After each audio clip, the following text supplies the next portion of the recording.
আসসালামু আলাইকুম, সবাইকে স্বাগতম আমিনাস কিচেনাতে।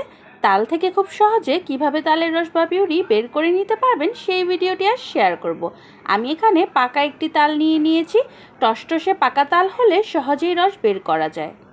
তাল প্রথমে ভালো মতো ধুয়ে নিয়েছি, উপরের যে খোলসটি আছে ফেলে দেব। তালের উপরে স্কিনটা টেনে টেনে ছিঁড়ে নেব। হাত দিয়ে টেনে পুরোটা তালের স্কিন ফেলে দিয়েছি। তালের উপরের অংশে নরম একটা অংশ থাকে, একে বলে তালের বীজদাঁত। চামচ দিয়ে অংশটা ফেলে দেব। এই অংশটি না ফেললে তালের পিউরি তেতো লাগে খেতে, তাই অবশ্যই এই অংশটি ফেলে দিবেন। হাত দিয়ে সামান্য চাপ দিলেই তালের বীজগুলো আলাদা হয়ে যাবে। মিডিয়াম সাইজের তাল নিয়েছিলাম, তাই দুটো তালের বীজ বের হয়েছে। তালের রস বের করতে আমার লাগবে একটি গ্রেটার। এই ধরনের গ্রেটার সবার বাসায় থাকে। এখন একটি তালের বীজ নিয়ে গ্রেটারের ছোট ছিদ্র দিয়ে ঘষে ঘষে রস বের করব।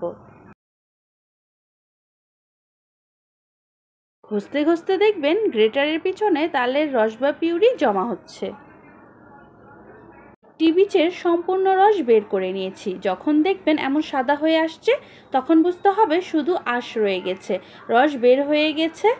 অন্য বীজের রসও একইভাবে বের করে নেব। গোটা তালের রস বের করে নিয়েছি। এখন একটি ছাঁকনি দিয়ে রস ছেঁকে নেব। এতে কোনো আঁশ থেকে গেলে সেটিও আলাদা হয়ে যাবে।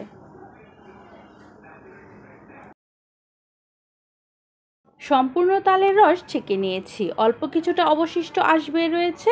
খুবই অল্প সময়ে তাল থেকে সহজেই বের করে নিয়েছি তেতোমুক্ত ঘন তালের রস।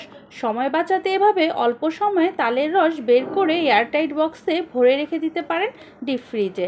1 বছরের মতো ভালো থাকবে। আরও সহজ ও মজার রেসিপিগুলো সবার আগে পেতে আমিনাস কিচেনার সঙ্গেই থাকবেন। সবাই সুস্থ থাকবেন, ভালো থাকবেন। আসসালামু আলাইকুম, আল্লাহ হাফেজ।